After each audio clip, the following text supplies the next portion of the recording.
Pues bien, ante la posición del diputado Cabello, los diputados de la Unidad elevamos una pancarta desde nuestros curules que decía golpe al Parlamento. En ese momento se demostró que existía una emboscada, un plan fríamente calculado para agredirnos, que pretendía doblegarnos y ahora callarnos, no solamente con amenazas, sino callarnos por la fuerza. Más de 15 diputados del partido PSV, oficialistas, atacaron salvajemente a los diputados de la Unidad, diputados y diputadas.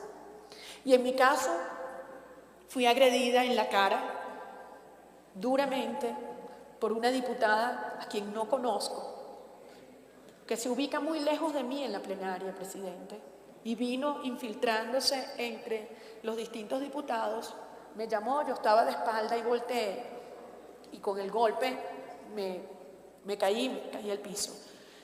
Me levanté y viendo que pretendía el señor presidente de la Asamblea Nacional continuar la sesión como si no hubiese ocurrido nada, y con las cámaras dirigidas hacia el techo, porque en el Parlamento venezolano no permiten que la prensa independiente ingrese y pueda filmar o reportar lo que ocurre en las sesiones. Pretendían darle continuidad a la sesión. Yo subí hasta donde estaba el presidente y cuando me dirigí a él, pidiéndole que ejerciera sus funciones y suspendiera la sesión, que abriera las puertas del Parlamento que estaban cerradas con candados y que permitieran que los diputados heridos pudieran salir, la misma diputada vino por detrás, me tomó del cabello, me tiró al piso y comenzó a patearme en el piso, frente al presidente del Parlamento. Algunos me preguntan si el presidente del Parlamento hacía algo mientras esto ocurría. La respuesta es sí. El teniente Cabello sonreía, mientras los diputados de la Unidad éramos agredidos brutalmente.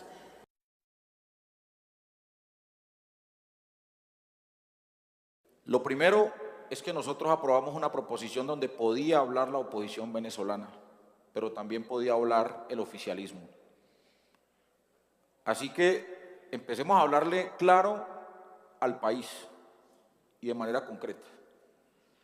Segundo, diputada Corina, nosotros tampoco compartimos que la diferencia y que la discusión se resuelva a partir de la agresión física. Lamentamos que eso haya ocurrido y no compartimos que le haya ocurrido eso a usted y a sus 8 compañeros.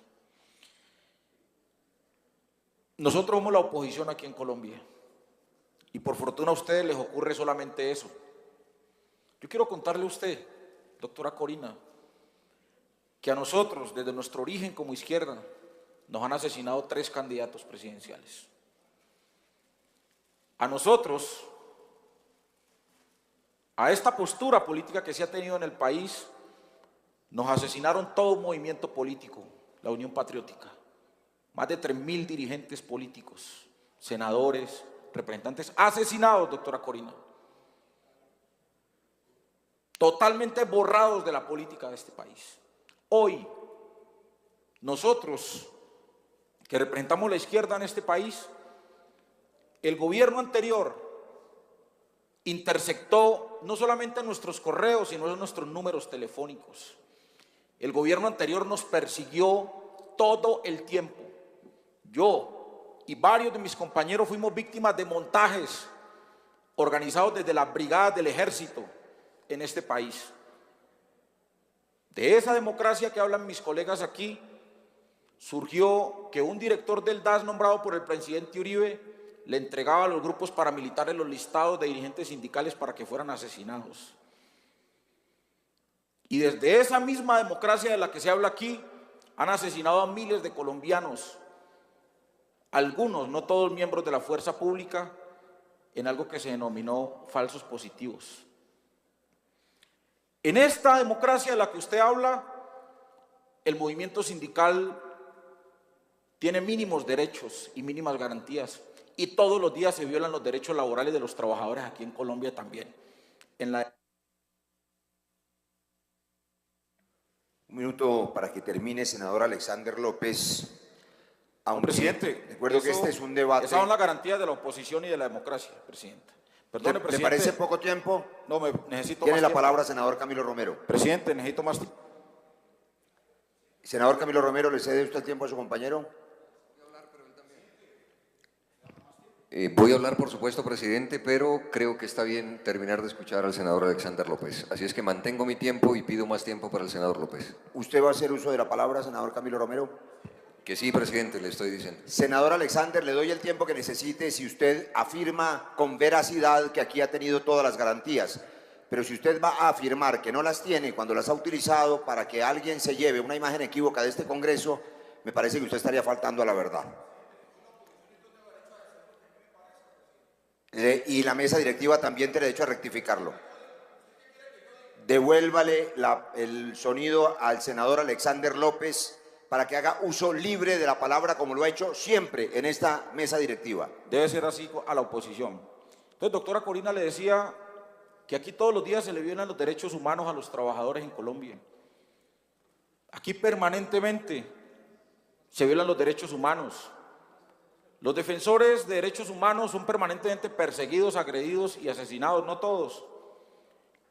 Los reclamantes de tierras, en nombre de miles de campesinos, son asesinados también en este país. Así que, doctora Corina, yo lamento contarle también todas estas particularidades de mi país, que ojalá en otros congresos permitan que nosotros divulguemos y comentemos todo esto que se ocurre en Colombia, doctora Corina, que tal vez es mucho más grave de lo que ocurre en su país. Ojalá esto no ocurra ni en su país ni en mi país, porque nosotros amamos también al pueblo venezolano. Somos pueblos bolivarianos, somos pueblos que somos llamados a la libertad. Y por eso nosotros consideramos que en todo este escenario, que en toda esta discusión que se presenta, cada uno interpreta la democracia a su manera. Y la democracia que hay en este país no es tal como se quiere reflejar en este Congreso. No porque nosotros hablemos aquí significa que haya democracia. No porque nosotros desarrollemos nuestras actividades o logremos que un sector de colombianos nos acompañen, significa que en este país haya democracia. Por eso yo también reclamo para esta oposición, la oposición del Polo Democrático y otros compañeros que también hacen oposición en este país, reclamo garantías.